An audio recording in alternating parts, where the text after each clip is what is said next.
As we continued our quest to explore the far-flung reaches of our little slice of Patagonia, Chad was anxious to revisit Sierra Baguales. The barren landscape and stark contrast of snow against the black rock from our trip the previous winter had captured his imagination.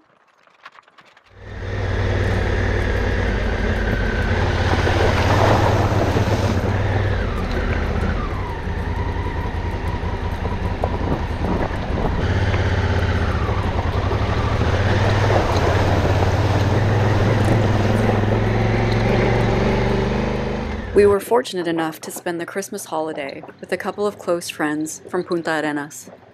Upon sharing our plans, they enthusiastically agreed to join us and turn it into a New Year's Eve celebration in the remote Las Chinas Valley.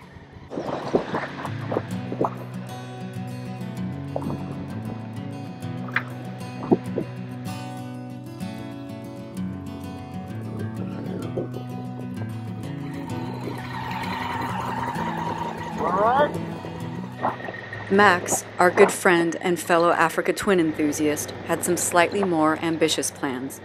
He wanted to attempt to follow the footsteps of one of his heroes and most prominent female explorers of Patagonia, a journey he had undertaken dozens of times on horseback.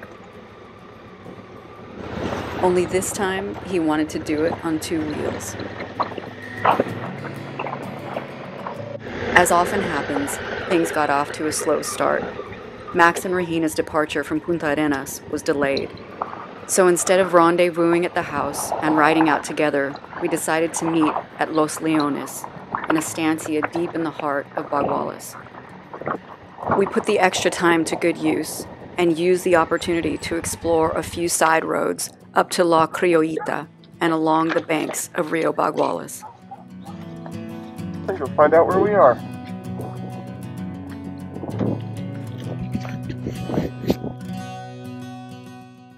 The workers at the estancia didn't seem too keen on conversation and disappeared into the barn as soon as we arrived. Taking the hint, we backtracked to a rocky double track along the banks of the river where we took advantage of the nice weather to get in a bit of drone practice and take a little hike.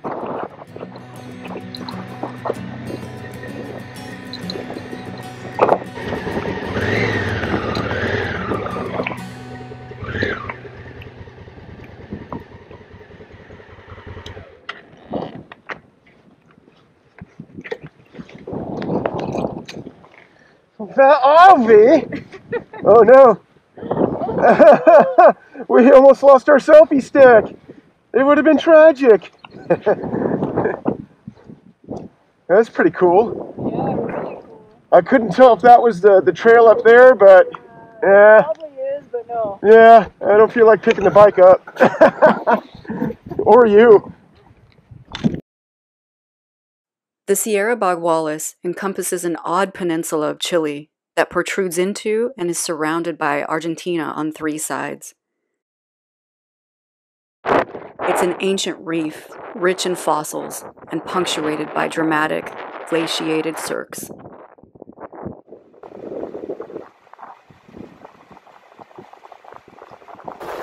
You gonna go for a New Year's skinny dip? I know, but I swam naked in Rio Serrano. You gotta go buff for Rio Baguales. Come on, come on. I won't film it. I promise. I'm not filming right now. All right. All right. Now we're talking.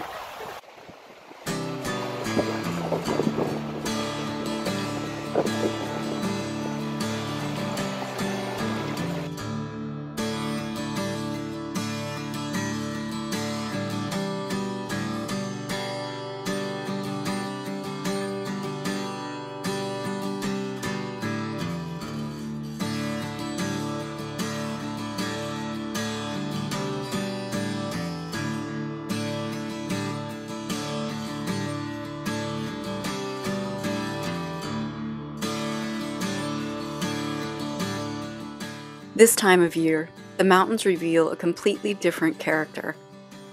The dramatic black rock bands which stood out in contrast to the white snow were much more subdued in contrast to the grass that blanketed the mountains. These mountains were once considered barren and useless to the local estancia owners. With thin ground cover that wasn't suitable for grazing, the land was cheap. However, local initiatives to study these mountains, which were covered in ocean for more than 50 million years, has revealed its geological significance.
Unfortunately, before reaching the end of Ruta 9, which is legally required to remain accessible as a public road, we encountered a locked gate at Estancia Tres Eres.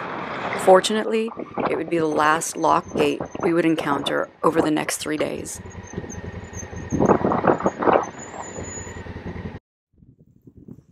Well, it looks like this might be the end of the line. We actually drove past this gate once during winter when it was open, but now they have it locked up and a sign that says Prohibited El Paso, which means no one's home. With plenty of time to kill, we had the opportunity to explore a few side trails that had been covered in snow the previous winter. A little wind shelter here. Pretty good. Yeah, doesn't suck, does it?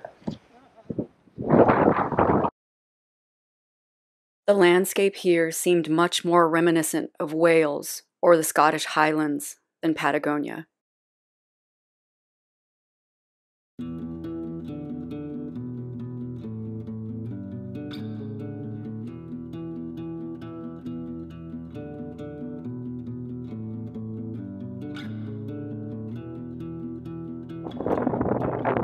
Found myself a back scratcher. Yeah, there's all sorts of guanaco remains gathered around the base of these rocks that we're walking around. So either this is a sacred guanaco burial ground, or we got some pumas out here somewhere.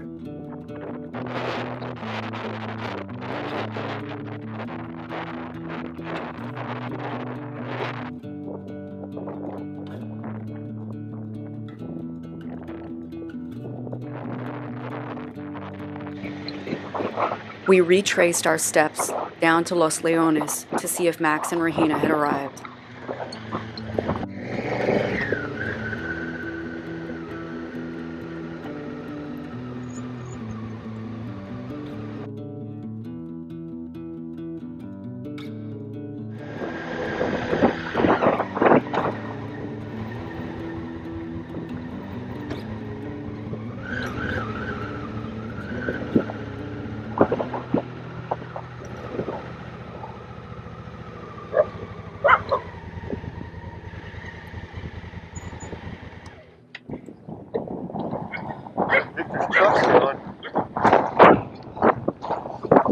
Sweet minivan, though. We were greeted by Victor, the gaucho in charge of the estancia, and a good friend of Max's. What's up, Funky? What's up? Whoa! Oh, you're a funky dog. Here's Limpy. Hola! Victor? ¿Cómo está? Somos amigos de Maxales. Victor has lived a solitary life on various estancias from the age of 18, and despite being welcoming, he's a very quiet and reserved man. With no communication with the outside world, he had no way of anticipating our arrival. Not wanting to intrude, Chad and I decided to wait for our friends down by the river.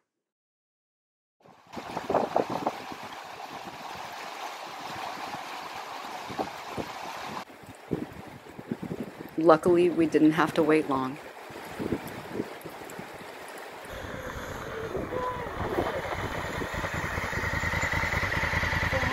Look at this guy! It's about time! Hello. What's up, brother?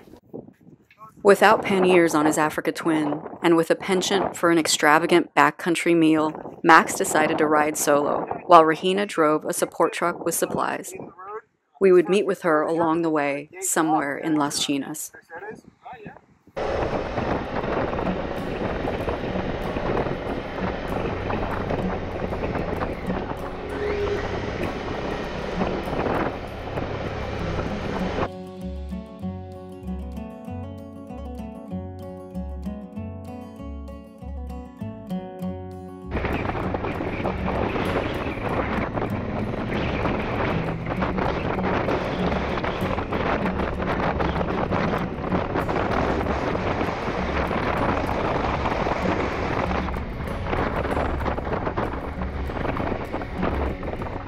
The Las Chinas Valley was new to me and Chad, and dramatically different from the steep walls and unique formations of the Baguales Valley. With green, rolling hills and vast open spaces, the imagination runs wild.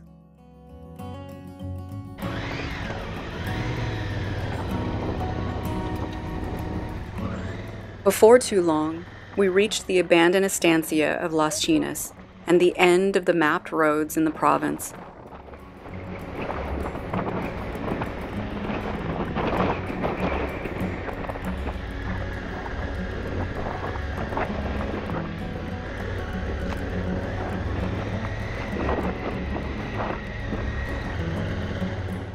Beyond this bridge, over the Las Chinas River, lie only seldom used dirt tracks and horse trails to the remote estancia of 2 de Enero. The estancia serves as a bit of an outpost for larger operations closer to civilization. The caretakers have no vehicle, only horses, and provisions are rarely delivered.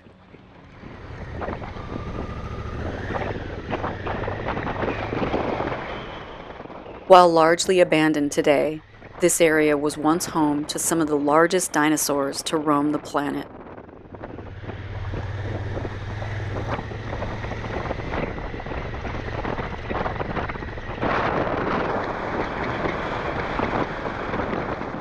The Las Chinas Valley has been dubbed the Rosetta Stone of paleontology in the Southern Hemisphere. At the end of the Cretaceous period, this valley was once home to an anomaly dubbed Chilisaurus, an evolutionary oddity that has been compared to the modern-day platypus, a dinosaur found nowhere else in the world. Despite the paleontological significance of this valley, there are few signs of human presence, no dig sites or research camps, nothing but wind and astonishing views from horizon to horizon.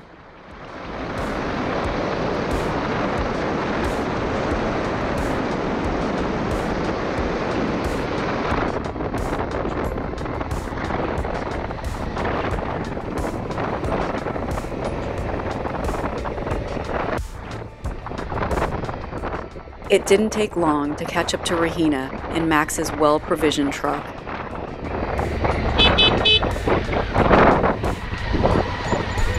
Hola, chicas, ¿cómo está? From there, it was just a matter of establishing our base camp for the next few days.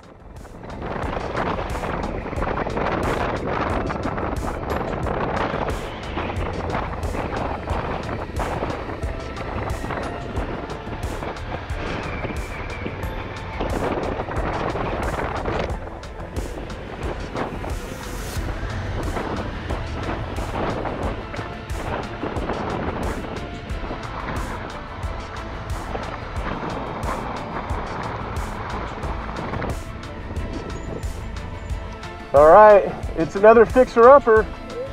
Watch out, watch out.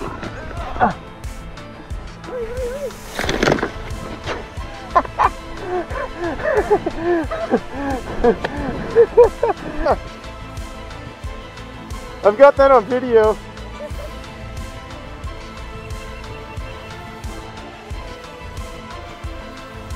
That's how we park.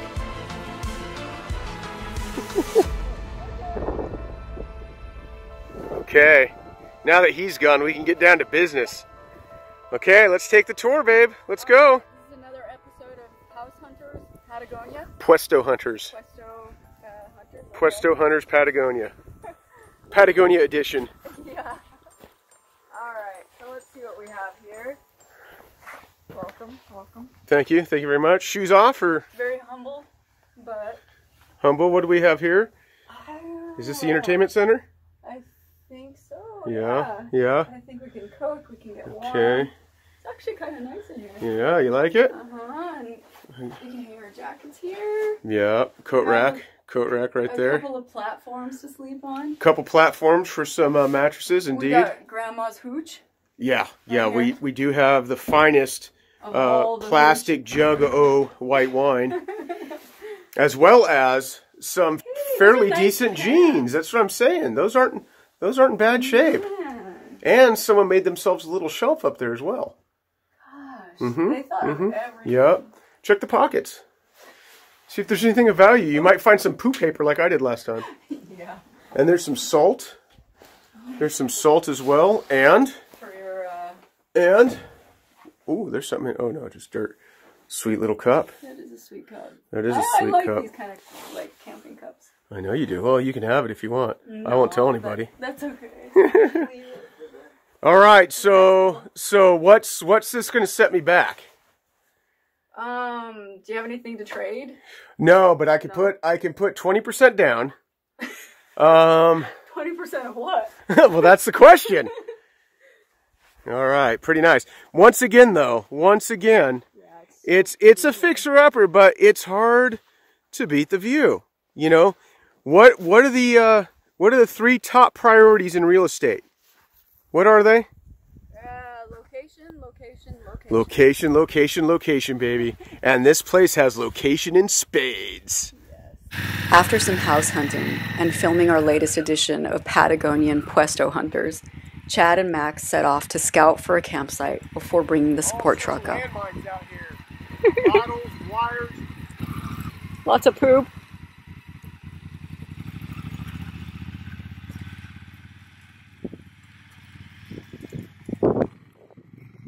And I never saw him again. I'm all alone and scared. What if the owner of those pants comes back?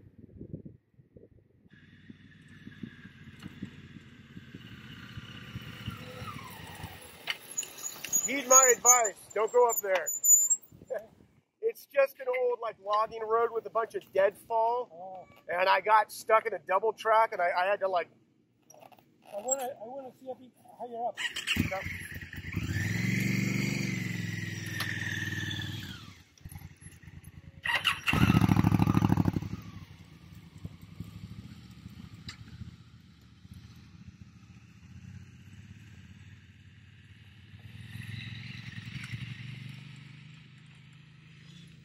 What were you doing on the back of the bike again? Well, I was only able to hold on with one hand. Yeah. I had the gloves. And so what did that do to you?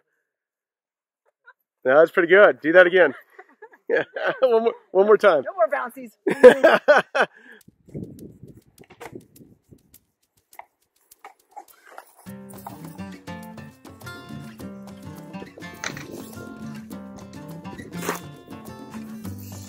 Alrighty. It's 10 time.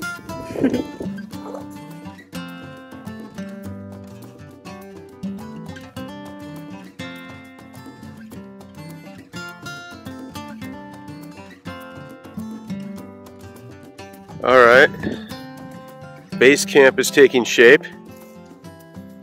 Not a bad little spot, little wind block. Even Got ourselves a mascot. But right here, this is where the real magic is happening. See, this is what happens when you go camping with a restaurateur and a professional chef. Look at this. I generally eat power bars and stick cheese. Yeah. Once setting up camp, safely sheltered from the wind, Max and Regina got to doing what they do best: cook. A little bit of a New Year's Eve party, right? Yeah. Extravaganza party. There, it's hard to know what to believe. It was an incredible meal to top off a day of amazing riding. The perfect primer to say goodbye to the year that was otherwise defined by heartache and tragedy. We whittled away the few remaining hours of 2020 around the campfire, eating, drinking, laughing and goofing around before turning in for a well-deserved rest. Unbeknownst to us at the time, we would need all the sleep we could get for what tomorrow had in store.